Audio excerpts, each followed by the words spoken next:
വേദിയിലും സദസ്സിലുമുള്ള വിശിഷ്ട വ്യക്തിത്വങ്ങളെ, ബഹുമാനപ്പെട്ട principal, teachers, non teaching staff, പ്രിയപ്പെട്ട മാതാപിതാക്കളെ, പ്രിയപ്പെട്ട കുഞ്ഞുങ്ങളെ, എല്ലാവർക്കും നമസ്കാരം.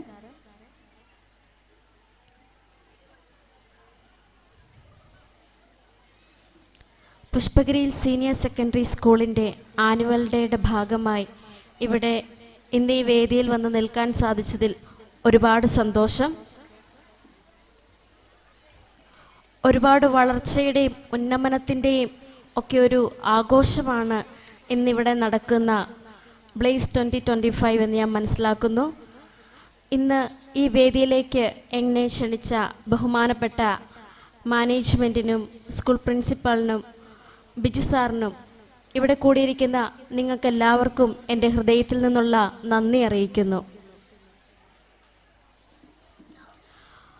പ്രശസ്തനായ ലാവോസൂൻ്റെ വാക്കുകളാണ്, 1000 മൈൽ യാത്ര ആരംഭിക്കുന്നത് ഒരൊറ്റ ചുവടുവെപ്പിൽ നിന്നാണ് എന്ന്. പുഷ്പഗിരിയിൽ സീനിയർ സെക്കൻഡറി സ്കൂൾ ഇന്ന് 16 വർഷങ്ങൾ പിന്നിട്ട് വളരെ ശക്തിയോടും കരുത്തോടും കൂടി മുന്നോട്ട് പോയിക്കൊണ്ടിരിക്കുന്ന ഈ വേളയിൽ ഇന്ന് നിങ്ങളുടെ പ്രിയപ്പെട്ട കുഞ്ഞുങ്ങളുടെ കലാപരിപാടികൾ കാണാനായിട്ട് ഒത്തുകൂടി നിൽക്കുന്ന ഈ വേളയിൽ ഇപ്പം ബ്ലേസിൻ്റെ അർത്ഥം ഞാനൊന്ന് ഗൂഗിളിൽ നോക്കിയിട്ടുണ്ടായിരുന്നു. തിളങ്ങുക, വെട്ടിത്തിളങ്ങുക, പ്രകാശിക്കുക എന്നൊക്കെയുള്ള പല പല അർത്ഥങ്ങളുണ്ട്. ഇവിടുത്തെ കുഞ്ഞുങ്ങളുടെ കലാപരിപാടികളൊക്കെ ഞാനും ലൈവായി കണ്ടുകൊണ്ടിരിക്കുകയായിരുന്നു. പുഷ്പഗിരിയിലെ മക്കളൊക്കെ വെട്ടിത്തിളങ്ങുകയാണ്, ഭയങ്കരമായി ശോഭിക്കുകയാണ്.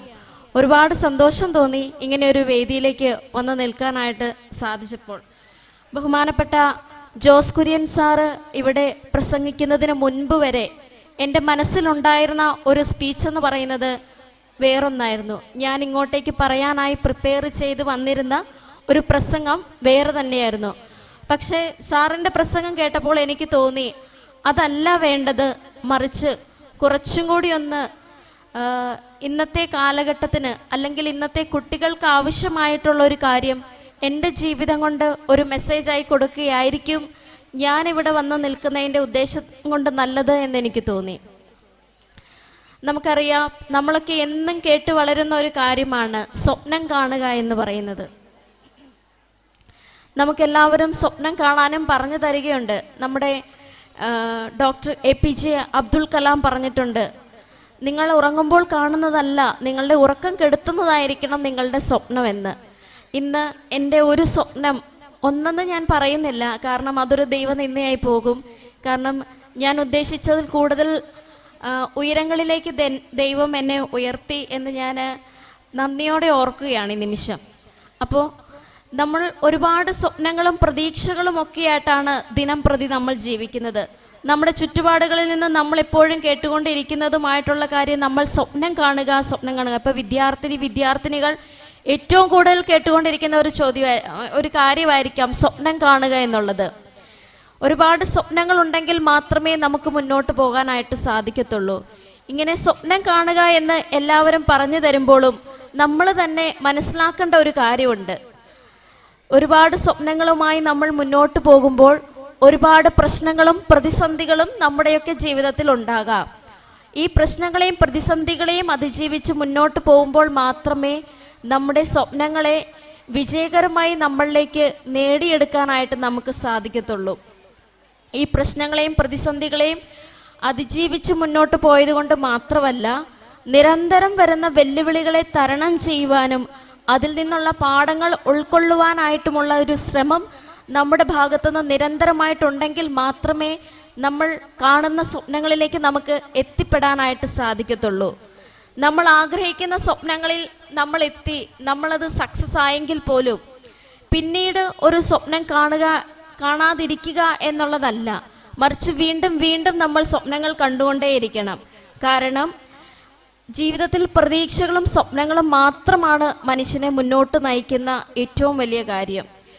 ഒരു ലക്ഷ്യം നേടിക്കഴിഞ്ഞാൽ അതിൽ മതിമറന്ന് സന്തോഷിക്കാതെ ഇനിയും എനിക്ക് നേടാനുണ്ട്, ഇനിയും എനിക്ക് അച്ചീവ് ചെയ്യാനുണ്ട് എന്ന ബോധ്യത്തോടു കൂടി നീങ്ങുമ്പോഴും ചുറ്റുമുള്ളവരെ കാണാനും ഒക്കെയുള്ള ഒരു ഉൾക്കണ്ട് നമുക്കുണ്ടാവണം.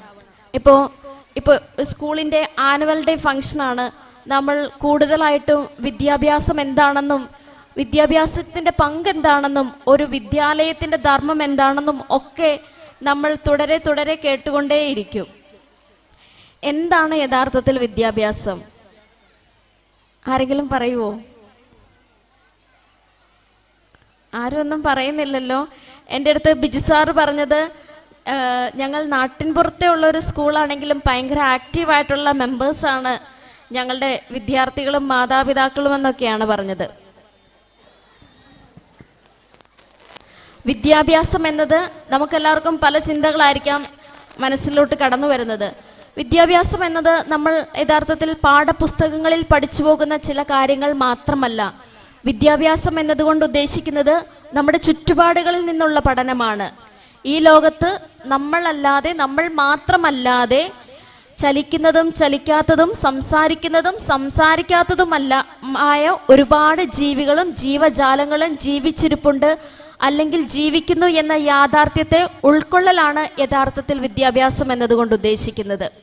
ഇന്നിവിടെ ഒരുപാട് മാതാപിതാക്കൾ തടിച്ചുകൂടി നിൽക്കുന്നുണ്ട്. കുട്ടികൾ കുറവാണെന്ന് തോന്നുന്നു, പ്രോഗ്രാമിനായിട്ടൊക്കെ ഒരുങ്ങുവാണെന്ന് തോന്നുന്നു. ഇന്ന് ജോസാറ് പറഞ്ഞു, എനിക്ക് 4.5 വയസ്സുള്ളപ്പോൾ എൻ്റെ മമ്മിയെ നഷ്ടപ്പെട്ടു എന്ന്. ഒരു 1.5 വർഷം മുമ്പേ എനിക്ക് എൻ്റെ പപ്പേനെ നഷ്ടപ്പെട്ടു. അപ്പോൾ ഇന്ന് നിങ്ങളുടെ മുമ്പിൽ ഇങ്ങനെ വന്ന് നിന്ന് എനിക്ക് സംസാരിക്കാൻ സാധിക്കുന്നുണ്ടെങ്കിൽ, ഇരു കൈകളുമില്ലാത്ത എന്നെ ഏതെങ്കിലും ഒരു 4 ചുവരുകൾക്കുള്ളിൽ മാത്രം ഞാൻ ഒതുങ്ങി ജീവിച്ചാൽ മതി എന്ന് എൻ്റെ മാതാപിതാക്കൾ തീരുമാനിച്ചിരുന്നെങ്കിൽ ഒരിക്കലും എനിക്ക് നിങ്ങളുടെ മുമ്പിൽ വന്ന് നിന്ന് ഇങ്ങനെ സംസാരിക്കാനായിട്ട് സാധിക്കില്ലായിരുന്നു. അവരെടുത്ത ഒരു ഞാൻ ലോകം കാണണമെന്നുള്ള ഒരു ദൃഢനിശ്ചയവും അല്ലെങ്കിൽ എൻ്റെ ജീവിതം ഞാൻ നന്നായി ജീവിക്കണമെന്നുള്ളൊരു ആഗ്രഹവും ഒക്കെയാണ് എന്നെ ഇന്ന് നിങ്ങളുടെ മുമ്പിൽ എത്തിച്ച് നിർത്തിയിരിക്കുന്ന ഒരു കാര്യം. അപ്പം നമ്മൾ കേൾക്കുന്ന ഒരു കാര്യമുണ്ട്, മക്കള് ഞാൻ പറയുന്നത് കേട്ട് പഠിക്കണമെന്ന് നമ്മൾ പലപ്പോഴും മാതാപിതാക്കൾ വാശി പിടിക്കാറുണ്ട്. മക്കൾ ഒരിക്കലും നിങ്ങൾ പറയുന്നത് കേട്ടല്ല പഠിക്കുന്നത്, നിങ്ങളെ കണ്ടാണ് പഠിക്കുന്നത്. കാരണം അവരുടെ ആദ്യത്തെ അധ്യാപകനും അധ്യാപികയും സഹോദരനും സഹോദരിയും മാതാവും പിതാവും ഗുരുവും ഒക്കെ നിങ്ങൾ തന്നെയാണ്. അപ്പോൾ നിങ്ങളെ കണ്ടല്ല അവർ പഠിക്കുന്നത്, നിങ്ങളെ കേട്ടല്ല അവർ പഠിക്കുന്നത്, നിങ്ങളെ കണ്ടുകൊണ്ട് തന്നെയാണ് അവർ പഠിക്കുന്നതും അവർ വളരുന്നതും. പ്രിയപ്പെട്ട അധ്യാപകരോടാണ് നമ്മൾ പല പല കഥകളും കേൾക്കാറുണ്ട്. തോമസ് ആൽവ എഡിസന്റെയും നമ്മൾ കുട്ടികളോട് പറഞ്ഞു കൊടുക്കാറുണ്ട്. ഇന്ന് എനിക്കിവിടെ വന്ന് നിന്ന് ഇങ്ങനെ സംസാരിക്കാൻ സാധിക്കുന്നതിൻ്റെ മറ്റൊരു കാരണം എൻ്റെ അധ്യാപകർ, അതുപോലെ തന്നെ ഞാൻ ചെത്തിപ്പുഴയിലുള്ള SD സിസ്റ്റേഴ്സ് നടത്തുന്ന മേഴ്സി ഹോം എന്ന് പറയുന്ന ഒരു സ്ഥാപനത്തിൽ നിന്നാണ് പഠിച്ച് വളർന്നു വന്നത്. അവിടെയുള്ള ബഹുമാനപ്പെട്ട സിസ്റ്റേഴ്സും എൻ്റെ അധ്യാപകരും ഒപ്പം തന്നെ എൻ്റെ ചെറുപ്പം മുതൽ ഇന്ന് വരെയുള്ള എൻ്റെ സുഹൃത്തുക്കളും എനിക്ക് തന്ന ഒരു സപ്പോർട്ടൊന്നു മാത്രമാണ് എന്നെ ഇവിടെ നിർത്തുന്നത്. അവരിൽ ഒരാളായി എൻ്റെ സുഹൃത്തുക്കൾ എന്നെ കണ്ടതുകൊണ്ട്, അവരോടൊപ്പം ചേർത്ത് പിടിച്ചതുകൊണ്ട് മാത്രമാണ് എനിക്കിന്ന് നിങ്ങളുടെ മുമ്പിൽ വന്ന് നിന്ന് സംസാരിക്കാനായിട്ട് സാധിക്കുന്നത്. എനിക്ക് 2 കൈകളുമില്ല, ഇന്നൊരു നോർമൽ ആളൊരു കാര്യം എങ്ങനെയാണോ ചെയ്യുന്നത് അതുപോലെ എനിക്ക് ചെയ്യാൻ സാധിക്കുന്നുണ്ടെങ്കിൽ എൻ്റെ പ്രിയപ്പെട്ട അധ്യാപകരുടെയും പ്രിയപ്പെട്ട സിസ്റ്റേഴ്സിൻ്റെയും ക്ഷമയും മനോബലവും ഒക്കെയാണ് എന്നെ ഇവിടെ ഇങ്ങനെ നിർത്തുന്നത്.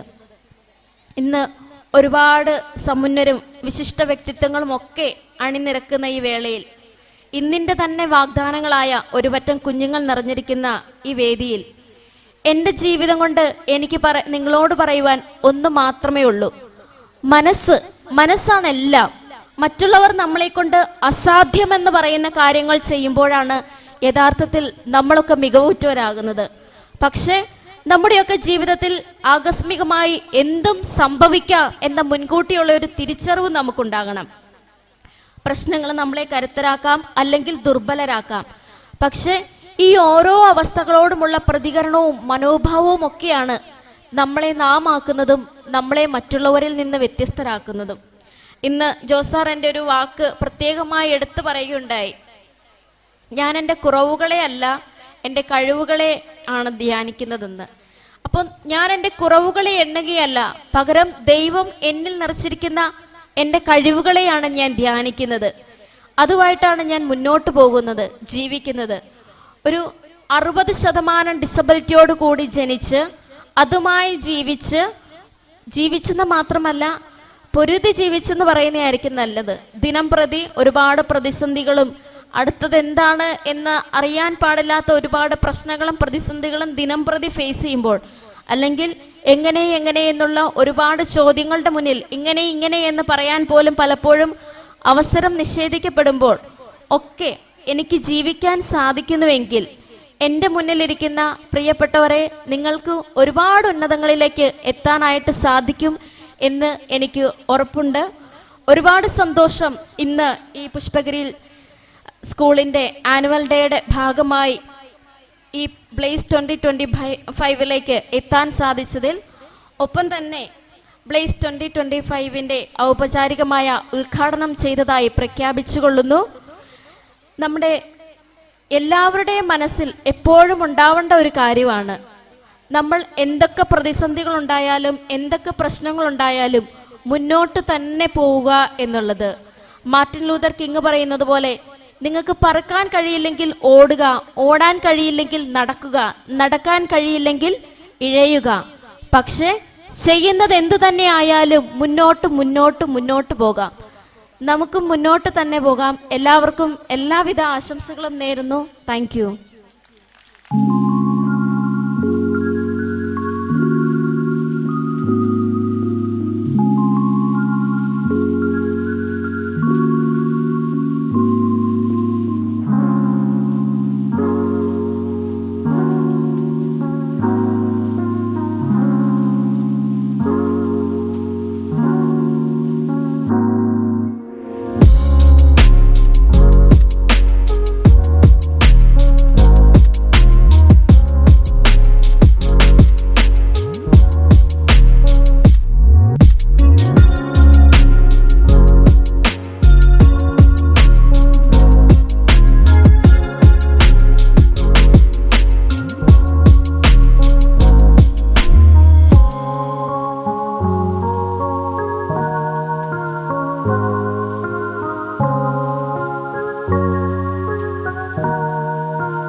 ഹലോ ചേച്ചി, യാത്രയ്ക്ക് എങ്ങനെ ഉണ്ടായിരുന്നു? നന്നായിരുന്നു.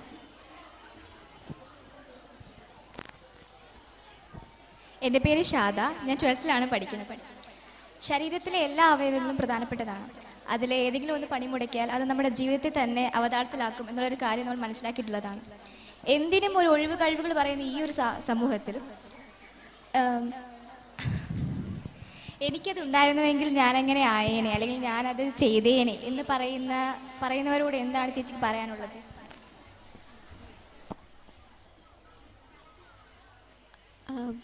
നമുക്ക് അതായത് എല്ലാ അവയവങ്ങളും ഒന്നിനോടൊന്ന് പൂരകമാണ്. അപ്പം സാഹചര്യങ്ങൾ ഉണ്ടായിരുന്നെങ്കിൽ, അല്ലെങ്കിൽ അതുണ്ടായിരുന്നെങ്കിൽ, ഇതുണ്ടായിരുന്നെങ്കിൽ എന്ന് വിലപിക്കുന്നവരോട് എന്താണ് പറയാനുള്ളതെന്നല്ലേ? തീർച്ചയായിട്ടും എനിക്ക് പറയാനുള്ളൊരു കാര്യം ഇതാണ്, നമ്മുടെയൊക്കെ ജീവിതത്തിൽ നമുക്ക് നൽകപ്പെട്ടതെല്ലാം അത് സ്വന്തം കണ്ണിൽ മാത്രമേ നമുക്കത് കുറവായിട്ട് തോന്നത്തുള്ളൂ. കാരണം ചുറ്റും ഒന്ന് നോക്കിയാൽ മതി, നമ്മൾ എത്രത്തോളം ബ്ലെസ്ഡ് ആണ് എന്ന് നമുക്ക് തിരിച്ചറിവുണ്ടാകാനായിട്ട്. അപ്പോൾ ഇതുവരെ നൽകപ്പെട്ടിട്ടുള്ളത് എല്ലാത്തിനും ദൈവത്തോട് നന്ദി പറയുക.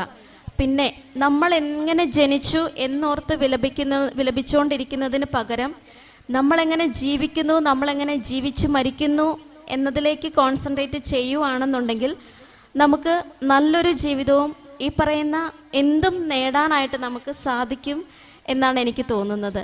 ഞാനും ഈ പറയുന്നത് പോലെ കേട്ടിട്ടുണ്ട്. ഇപ്പോൾ എൻ്റെ ഒരു ഫ്രണ്ട് തന്നെ എൻ്റെ അടുത്ത് വന്നിട്ട് പറഞ്ഞിട്ടുണ്ട്, എൻ്റെ കൈക്ക് വണ്ണം കൂടുതലാണ്, എൻ്റെ പല്ല് പൊങ്ങിയതാണെന്ന്. എൻ്റെ പല്ലിൻ്റെ ഫ്രണ്ടിൽ ഇങ്ങനെ ബ്രോക്കൺ ടീത്താണ്, എനിക്ക് 2 കൈകളുമില്ല. എന്നോട് വന്നിട്ടാണ് സങ്കടം പറയുന്നത്. അപ്പം ഞാൻ തമാശ രൂപേണ ചോദിച്ചിട്ടുണ്ട്, എന്നോടോ ബാല എന്ന്. അപ്പോൾ നമുക്ക് നൽകപ്പെട്ടിട്ടുള്ളതെല്ലാം അനുഗ്രഹങ്ങളാണ്. നമ്മളെങ്ങനെ ജീവിക്കുന്നു എന്നതിലോർത്ത് വിലപിക്കാതെ സന്തോഷത്തോടെ നമുക്ക് എന്ത് നേടാനും എന്ത് കൊടുക്കാനും സാധിക്കും എന്നോർത്ത് ജീവിച്ചാൽ നല്ലതായിരിക്കും എന്ന് തോന്നുന്നു. താങ്ക് യു ചേച്ചി. ജീവിതത്തിൽ ഒരുപാട് പ്രശ്നങ്ങളുണ്ടായിട്ടും എല്ലാം മറന്ന് ടെൻഷൻ കാരണം ജീവിതത്തിൽ അവർക്ക് അല്ലെങ്കിൽ ആ പ്രോബ്ലത്തെ സോൾവ് ചെയ്യാനുള്ള സ്കിൽ, അല്ലെങ്കിൽ അവർ അത്രയും ടെൻഷനായിട്ടിരിക്കുമ്പം അങ്ങനെയുള്ളവരോട് എന്താണ് ചേച്ചിക്ക് പറയാനുള്ളത്? ഒന്നുകൂടി പറയാം.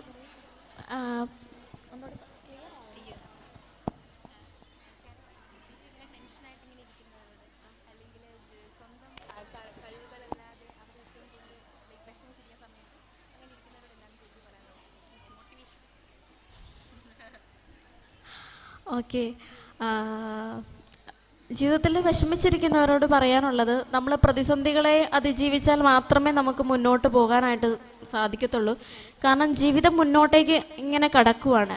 ഇപ്പം എൻ്റെ ഈ ഡ്രൈവിംഗ് ലൈസൻസിൻ്റെ ഒരു ജേർണി എടുത്തിട്ടുണ്ടെങ്കിൽ ഞാൻ എൻ്റെ അന്വേഷണങ്ങളുമായി മൊത്തം 14 വർഷം എടുത്തു. അപ്പോൾ ഈ 14 വർഷത്തിൻ്റെ തുടക്കത്തിൽ നമുക്കറിയാം 18 വയസ്സ് മതി നമുക്കിവിടെ ഡ്രൈവിംഗ് ലൈസൻസ് എടുക്കാൻ. അപ്പോൾ ഈ 14 വർഷത്തിന് ഞാനത് അന്വേഷിച്ച തുടക്കത്തിൽ കിട്ടാൻ സാധ്യതയില്ല എന്നുള്ളൊരു മെസ്സേജാണ് എനിക്ക് കിട്ടിയത്. അപ്പോൾ ഞാൻ അന്ന് അതിനെ ഓർത്ത് വിഷമിച്ച് അവിടെ ഇരുന്ന് പോയിരുന്നെങ്കിൽ ഈ 14 വർഷവും അതിന് വേണ്ടിയിട്ട് അന്വേഷണങ്ങൾ നടത്തിയില്ലായിരുന്നെങ്കിൽ, ഈ 6 വർഷം നിയമ പോരാട്ടങ്ങൾ നടത്തിയില്ലായിരുന്നു എങ്കിൽ ഒരുപക്ഷെ എനിക്കിന്ന് ഈ പറയുന്ന ഡ്രൈവിംഗ് ലൈസൻസ് ലഭിക്കില്ലായിരുന്നു. അപ്പോൾ ഇന്നിപ്പം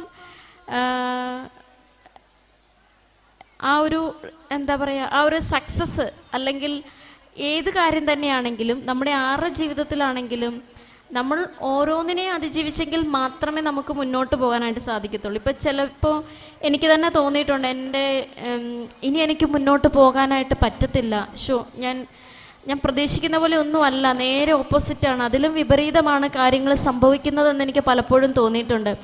പക്ഷെ ആ സമയത്തൊക്കെ ഞാൻ ചിന്തിക്കുന്ന ഒരു കാര്യമുണ്ട്, ഇതുപോലെ തന്നെയായിരുന്നു കഴിഞ്ഞ പ്രാവശ്യവും ഞാൻ ചിന്തിച്ചത്. അതിനെയൊക്കെ എനിക്ക് അതിജീവിക്കാനും മുന്നോട്ട് പോകാനായിട്ടും സാധിച്ചു. എങ്കിൽ എന്തുകൊണ്ട് ഈ കാര്യത്തെ എനിക്ക് അതിജീവിക്കാനായിട്ട് ചെയ്തുകൂടാ? ഏറ്റവും പ്രധാനപ്പെട്ട ഒരു കാര്യം എന്ന് പറയുന്നത്, നമ്മളുടെ ജീവിതത്തിലെ ഒരു കാര്യം നേടിയെടുക്കാനും എന്തിനു വേണ്ടിയിട്ടും നമ്മൾ തന്നെ ഇറങ്ങി പുറപ്പെടുക എന്നുള്ളതാണ്. അതിന് അവർ വരുമെന്നോ ഇവർ വരുമെന്നോ അല്ലെങ്കിൽ എൻ്റെ പേരൻസ് നോക്കട്ടെ എന്നോ എൻ്റെ ഫ്രണ്ട്സ് നോക്കട്ടെ എന്നോ ഒന്നും വിചാരിച്ചിട്ട് ഇരുന്നിട്ട് കാര്യമില്ല. നമ്മളുടെ കാര്യങ്ങൾ സാധ്യമാകണമെങ്കിൽ നമ്മൾ തന്നെ ഇറങ്ങി പുറപ്പെടണം.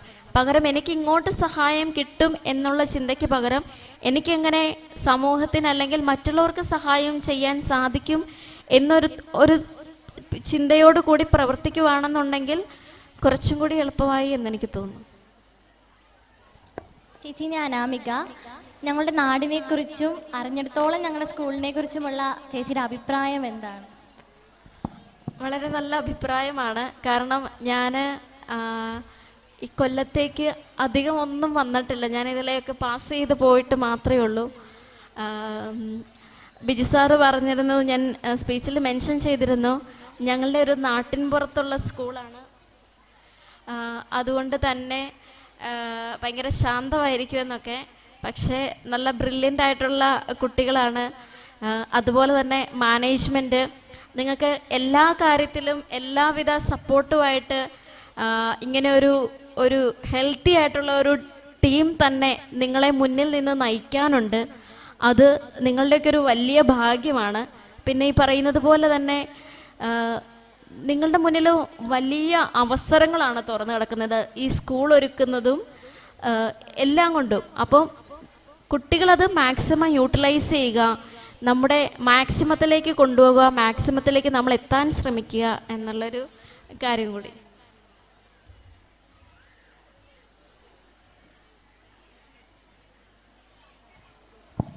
എൻ്റെ പേര് കൈലാസ്നാഥ്. ഞാൻ 9ാം ക്ലാസ്സിലാണ് പഠിക്കുന്നത്. സാധാരണയായി എന്തെങ്കിലും കുറവുകളോ പരിമിതികളോ ഉള്ള ഒരു വ്യക്തി എല്ലാത്തിൽ നിന്നും പിന്മാറി നിൽക്കാൻ ശ്രമിക്കും. അതേസമയം ചേച്ചിയുടെ ജീവിത നേട്ടങ്ങളും ജീവിതവും ഒക്കെ ഞങ്ങൾക്ക് ഏറെ പ്രചോദനം നൽകിയിട്ടുണ്ട്. എൻ്റെ ചോദ്യം ഇതാണ്, ഈ പരിമിതികൾക്കുള്ളിൽ നിന്നുകൊണ്ട് തന്നെ ഡ്രൈവിംഗ് ലൈസൻസ് പോലെയുള്ള പല കാര്യങ്ങൾ നേടിയെടുത്ത താങ്കളുടെ ജീവിതത്തിൻ്റെ അടുത്ത ലക്ഷ്യം എന്താണെന്ന് ഞങ്ങളുമായിട്ടൊന്ന് പങ്കുവെക്കാമോ? ഒരുപാട് ആഗ്രഹങ്ങളും ലക്ഷ്യങ്ങളും ഇനി നേടാനായിട്ടും ഒക്കെ ഉണ്ട്. ആ, ചെറിയ ചെറിയ കാര്യങ്ങൾ ഞാൻ പറയാം. ഒന്ന്, ഞാനിവിടെ എറണാകുളത്തൊരു ഹോസ്റ്റലിലാണ് താമസിക്കുന്നത്. അപ്പോൾ സ്വന്തമായിട്ട് എനിക്കൊരു വീടുണ്ടാക്കുക എന്നുള്ളതാണ് ഒരു ലക്ഷ്യം. രണ്ടാമത്തെ കാര്യം, എനിക്ക് ഒരു ബിസിനസ് സ്റ്റാർട്ട് ചെയ്യണമെന്നുണ്ട്. അത് ഈ പറയുന്നത് പോലെ ആരെങ്കിലുമൊക്കെ സഹായിക്കാനും ഉൾപ്പെടുത്താനും കൂടിയൊക്കെ പറ്റുന്ന തരത്തിലായിരിക്കണം എന്നുള്ളൊരു ആഗ്രഹമുള്ളത് കൊണ്ടും കൂടിയാണ് കുറച്ചും കൂടി നീണ്ടു പോകുന്നത്. പിന്നെ മൂന്നാമത്തെ കാര്യം, എനിക്ക് സോഷ്യൽ മീഡിയ വഴിയും നേരിട്ടും ഫോൺ വഴിയുമൊക്കെ ഒരുപാട് മെസ്സേജസ് ആയിട്ടും കോളായിട്ടും ഒക്കെ വരുന്നുണ്ട്. എന്നെ കണ്ടതുകൊണ്ട് പലരും അവർക്ക് ഒരു സൂയിസൈഡ് ടെൻഡൻസിയിൽ നിന്നൊക്കെ വഴിമാറി അവർ ജീവിതത്തിലേക്ക് തിരിച്ചു വന്ന അനുഭവങ്ങൾ എനിക്ക് മെസ്സേജായും കോളായും ഒക്കെ വന്നിട്ടുണ്ട്. അപ്പോൾ അങ്ങനെ എൻ്റെ ജീവിതം കൊണ്ട് ആരെങ്കിലുമൊക്കെ ജീവിതത്തിലേക്ക് തിരിച്ചു വരുന്നുണ്ടെങ്കിൽ അല്ലെങ്കിൽ തിരിച്ചു വന്നിട്ടുണ്ടെങ്കിൽ ഇനിയും അനേകർക്ക് പ്രചോദനമായി മാറണം. അങ്ങനെ ഒരു സോഷ്യൽ കമ്മിറ്റ്മെൻറ്റും കൂടി എൻ്റെ ഭാഗത്തുനിന്ന് ഉണ്ട്. ഇനിയും തുടരണം എന്നുള്ളൊരു ആഗ്രഹങ്ങൾ. ഹായ് ചേച്ചി, എൻ്റെ പേര് ഹെവൻലി. എനിക്ക് ചോദിക്കാനുള്ളതെന്ന് പറഞ്ഞാൽ, ചേച്ചി ജനിച്ച സമയത്ത് ഡോക്ടർ ഇങ്ങനെ പറഞ്ഞിട്ടുണ്ടായിരുന്നു ഈ കുഞ്ഞിനെ ഞാൻ വളർത്തിക്കോളാം എന്നുള്ളത്. അതേസമയത്ത് ചേച്ചിയുടെ മാതാപിതാക്കൾ അത് വേണ്ട എന്ന് വെക്കുകയും പിന്നെ ചേച്ചിനെ വളർത്തി ഇതുവരെ കൊണ്ടുവന്നു. അപ്പം ചേച്ചിക്ക് അതിനെപ്പറ്റി എന്താണ് പറയാനുള്ളത്? തീർച്ചയായിട്ടും ഇപ്പോൾ എൻ്റെ അടുത്ത് ആൾക്കാർ ചോദിച്ചിട്ടുണ്ട്, അപ്പോൾ അന്ന് ചിന്തിച്ചിട്ടുണ്ടോ ഒരു ഡോക്ടറാണ്, ഡോക്ടറെ അടുത്ത് വളർത്തിയിരുന്നെങ്കിൽ എന്ന് ചിന്തിച്ചിട്ടുണ്ടോ? അല്ലെങ്കിൽ അങ്ങനെ ആയിരുന്നെങ്കിൽ കുറച്ചും കൂടി നല്ല ലൈഫ് കിട്ടില്ലായിരുന്നോ എന്നൊക്കെയുള്ള ഒരുപാട് ചോദ്യങ്ങൾ എനിക്ക് ഉണ്ടായിട്ടുണ്ട്. തീർച്ചയായിട്ടും ഒരുപക്ഷെ എനിക്കൊരു നല്ല ലൈഫ് തീർച്ചയായിട്ടും ഉണ്ടാകുമായിരുന്നു. പക്ഷേ അതിൽ ഞാൻ എത്രത്തോളം സാറ്റിസ്ഫൈഡ് ആയിരിക്കും, അതിൽ ആ ഒരു ലൈഫിൽ എനിക്ക് ഞാനായി തന്നെ തുടരാൻ സാധിക്കുമോ എന്നൊക്കെയുള്ള ഒരുപാട് ചോദ്യങ്ങളുണ്ട്. പിന്നെ ഡോക്ടറിനെ എടുക്കുന്ന സമയത്ത് എൻ്റെ പപ്പ പറയുന്ന കാര്യം എനിക്ക് അങ്ങനെ തരാൻ മക്കളില്ല എന്നുള്ളതാണ്. അപ്പോൾ ഞങ്ങൾ വീട്ടിൽ രാവിലെ ബ്രേക്ക്ഫാസ്റ്റൊക്കെ കഴിച്ചുകൊണ്ടിരിക്കുമ്പം കപ്പയൊക്കെ ആണെന്നുണ്ടെങ്കിൽ ഞാൻ പറയും, ഇവിടെ ഇരുന്ന് കപ്പ കഴിക്കുന്ന ആ ഡോക്ടറിൻ്റെ വീട്ടിലാണെങ്കിൽ ഇംഗ്ലീഷ് ബ്രേക്ക്ഫാസ്റ്റും കഴിക്കായിരുന്നു എന്ന് കുറച്ച് ജാടയോടെ ഞാൻ പറഞ്ഞിട്ടുണ്ട്. പക്ഷേ ഇന്ന് എനിക്ക് ഞാനായി തുടരാനായിട്ട് സാധിക്കുന്നുണ്ടെങ്കിൽ അതെൻ്റെ പപ്പയെടുത്ത ആ ഒരു തീരുമാനത്തിൻ്റെ പുറത്താണ്. തീർച്ചയായിട്ടും എൻ്റെ പപ്പയുടെയും മമ്മിയുടെയും മകളായി ജീവിച്ചു വന്നതിൽ എനിക്ക് ഒരുപാട് സന്തോഷം.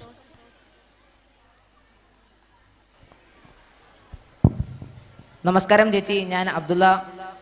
ഇടുക്കി ജില്ലയിലെ സാധാരണ ഒരു ഗ്രാമത്തിൽ ജീവിച്ച് വളർന്ന ചേച്ചി, ആരാലും അറിയപ്പെടാതെ മറ്റുള്ളവരുടെ സഹായത്താൽ എവിടെയെങ്കിലും കഴിഞ്ഞുകൂടും എന്ന് ആളുകൾ പറഞ്ഞിട്ടും അവരുടെ വാക്കുകളെല്ലാം നിഷ്പ്രഭമാക്കിക്കൊണ്ട് ചേച്ചി ലോക പ്രശസ്തി നേടി. ഇതിനെപ്പറ്റി ഈ ജീവിത കഥയെ ആസ്പദമാക്കി ഞങ്ങൾക്കൊരു മെസ്സേജ് തരാമോ? ഇത്രയൊക്കെ ഈ പറയുന്നത് പോലെ ഇത്രയ്ക്കൊക്കെ ഉണ്ടോ എന്ന് എനിക്കറിയില്ല. കുറച്ച് പേരൊക്കെ തിരിച്ചറിയുന്നുണ്ട്. പലരുടെയും സ്നേഹം അനുഭവിക്കാനും ഒക്കെ സാധിക്കുന്നു എന്ന് പറയുന്നത് ഒരു സത്യം തന്നെയാണ്. എനിക്കൊരു വലിയ മെസ്സേജായിട്ടൊന്നും അല്ല, എൻ്റെ ജീവിതത്തിൽ നിന്ന് ഞാൻ മനസ്സിലാക്കിയ ഒരു കാര്യമാണ് എനിക്ക് നിങ്ങളോട് പറയാനുള്ളത്.